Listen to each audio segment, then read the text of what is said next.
กราบสบายดีและก็สวัสดีพ่อแม่พี่น้องกันเบิร์สุขสุขคนพี่น้องเนาะกะเฮากะสิต่อเป็น EP 3พี่น้องเนาะก็คือเฮากะอันนั้นเนาะสิไปให้เพิ่นอันนี้พี่น้องเนาะน้ำหวานเล็กๆน้อยๆพี่น้องเนาะ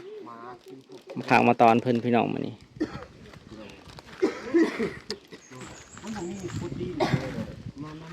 พี่น้อง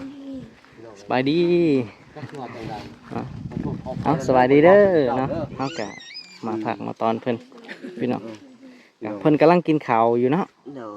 โอ้สบายดีเด้อเนาะมื้อนี้เฮากะมาสัมภาษณ์อีกครั้งหนึงพี่น้องเฮาให้กะเนาะพี่น้องให้ดีโดเพิ่นพี่น้องดีโดนละ เป็นจังได๋กินยัง กินปลากระป๋อง กินปลากระป๋องเนาะเออเคยกินอยู่ปะปลากระป๋องเคยกินเนาะ เพิ่นเด้อลูกเคยกินไหมปลากระป๋อง เคยกินปะ กินปลาบอง แพงมากอันนี้ แพงมากเนาะ อร่อยไหมลูก อร่อย อร่อย อันนี้นะ ปลากระป๋อง ปลากระป๋อง ปลาบองแม่ อยู่ไทยนี่กินตลอดเนาะปลากระป๋องรวม กินนี่ติปลากระป๋องแล้วก็ไข่ มัน โอ้ แม่ปลา โดย บ โด อย ง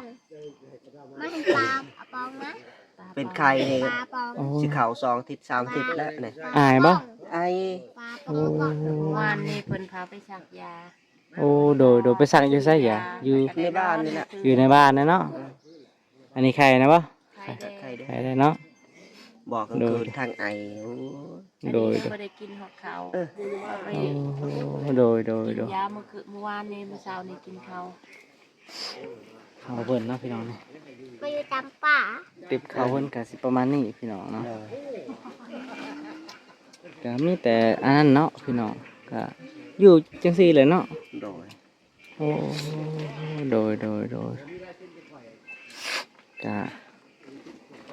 ก็ฮ้อนเลยเนาะอยู่แบบนี้เนาะ โหน แด นี่ ด มัน แห้ หอน งๆหน่อยนอนบ่ได้ แต่ก็ใครเนี่ยมีห่มเนาะขสันกับว่าแห้งนักเนาะ เออ ก็สิประมาณนี้พี่น้องเฮาก็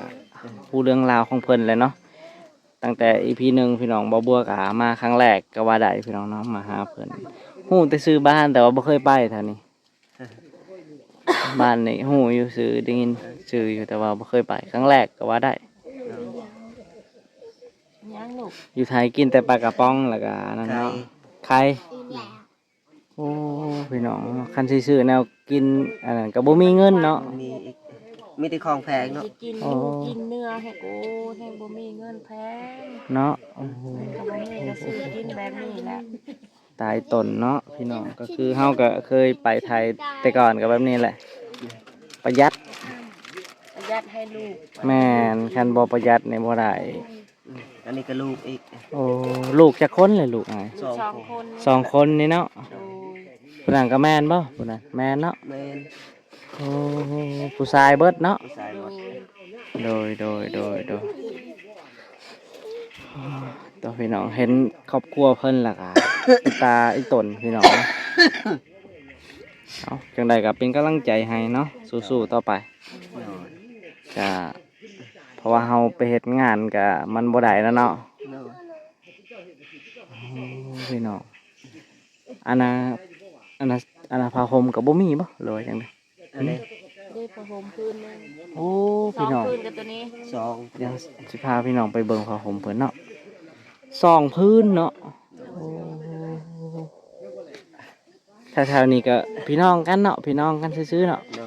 พี่น้องชื่อๆนี่แหละอยู่บ้านเดียวกันชาวว่าพี่น้อง โดยอ้ายนี่ยังบ่ทันได้แบบว่าแต่งงานหรือว่าจังได๋ ยัง ยังเนาะ ได้ลูกก็อยู่นำกันสิก็ยังบ่ได้ตอกแต่งออกแต่งงานอยู่ อ๋อ ก็อยู่ไปแล้วแหละบ่มีเงินแต่ง เนาะคือกันเลยคอยก็แต่งงานแบบบริจัดนะแบบเขานะ บ่มีคือกันนะเขาบ่มีเงินเนาะ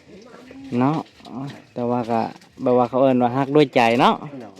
บ่จะเป็นต้องแบบบางคนกระแตงราคาเป็นแพงกะ เป็ บาน งที แส ก็ นเป็นล้าน นะปะกันก็มีเนาะแต่ว่านี่ฮักด้วยใจถือว่าสุดยอดเนาะพี่น้อง โอ้ยกินดีๆ อายเพิ่นแล้วก็เอื้อยเพิ่นพี่น้องแต่ว่าเก่งเนาะ อ อยู่10 กว่าปีแล้วว่าอยู่นำกัน ป้า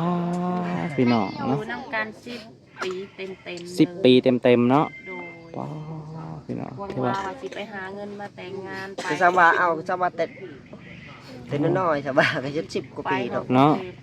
ก็อยู่กรุงเทพก็20ปีแล้ว ก็เลยตัดสินใจไปหาตำรวจแล้วตำรวจส่งกลับบ้าน เนาะขะสันก็เมื่อบ่ได้แล้วเนาะ เมื่อว่าได้แล้วบ่มี ติดคุกเมืองไทยครับอีกก็เดือนหนึงพอดี โอ้โดย กระทรวงฟังว่าเนาะ โดยคันสันกับป้าเนาะสิเมื่อก็ออกได้บ่หรือว่าออกบ่ได้เลยจังหั่น ออกได้ก็งะประตูแล้วตอนสิออกมา ป้าพี่น้อง เขาล็อกประตูไว้ 5 โมงเตือก็3 โมง 4 โมงเขาก็ปิดแล้วเนาะ เป็ดเฮางัดออกบัดนี้ งะออกแล้ว 5 โมงเขาปิดเลิกงานแล้วเท่าแก่เขากลับไปนอนบ้านเขา อ๋อ แต่บ้านเขาจะอยู่ใส เอ้า แต่ให้แต่ลูกน้องนอนอยู่ในโรงงาน 2-3 คน4คนในผาน่ะลูกเมื่อบ้า ตอนเช้าเท่าแก่ก็มาเขาก็เปิดเหตุงาน เฮ็ดงานก็ 5 โมงก็ปิด โอ้ แต่ก็ตัด พี่ สิ น้อน ง ใจพากันไปงะประตูออกไป งะแล้วก็ไปหาตำรวจแล้วเนาะโอ้ถ้าว่า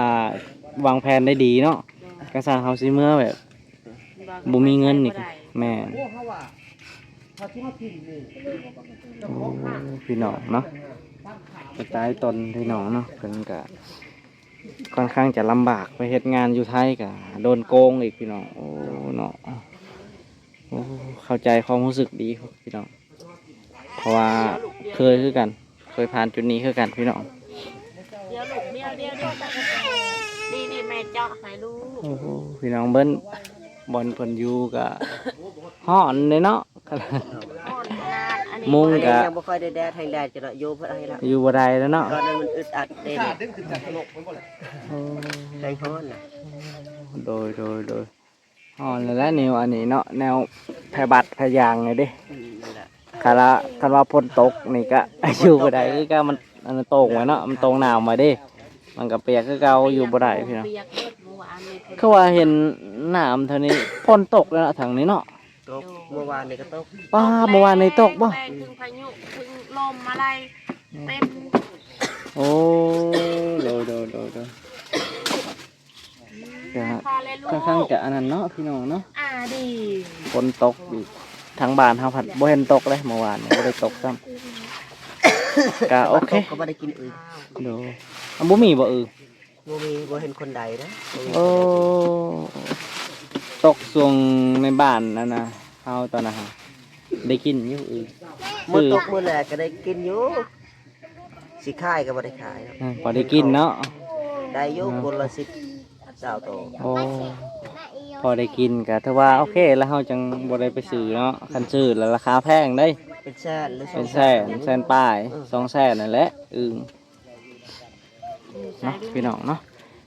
ก็สิประมาณนี้พ่อแม่พี่น้องเฮาเดี๋ยวเฮาสิพาพี่น้องไปเบิ่งอันน่ะผ้าห่มเพิ่นเนาะไปพี่น้องไปเบิ่งผ้าห่มเพิ่นพี่น้องเนาะเก่าก็ว่าได้พี่น้องเนาะโดยตายต้นแห้งเลยพี่น้องห่อนเลยพี่น้องอยู่แบบนี้เนาะพี่น้องน้ำมาด้านนี่ก็เป็นน้ำของนาพี่น้องเพิ่นพี่น้องเนาะเป็นขอบใส่นะพี่น้อง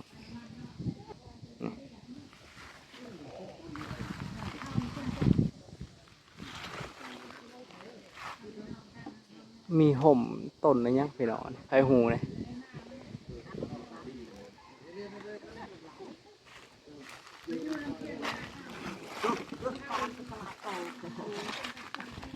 ดูแบบสบายๆพี่น้องครอบครัวเพิ่นเนาะแต่ว่าก็เวลาฝนตกนี่ค่อนข้างจะยุ่งยากพี่น้องยุ่งยากเลยเนาะ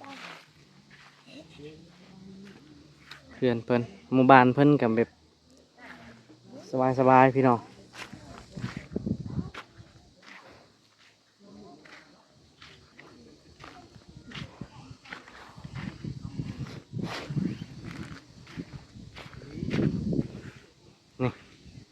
มองคนอยู่พี่น้องเนาะ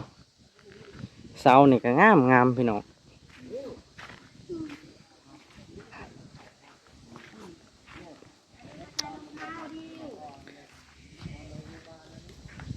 ก็โอเคเนาะพ่อแม่พี่น้องเนาะเฮาก็มาสัมภาษณ์ไอ้แก้วเพิ่นแล้วก็เอ้ยวันพี่น้องเนาะก็คือเฮาได้ฮู้ข่าวอีกครั้งหนึงพี่น้องก็คือชีวิตจริงยิ่งกว่าในละครอีกพี่น้องเนาะก็ค่อนข้างจะลำบากแฮงพี่น้องบ่บัวสัมภาษณ์แล้วเนาะพี่น้องก็ไปตายตนเพิ่นแฮงเลยพี่น้องเนาะก็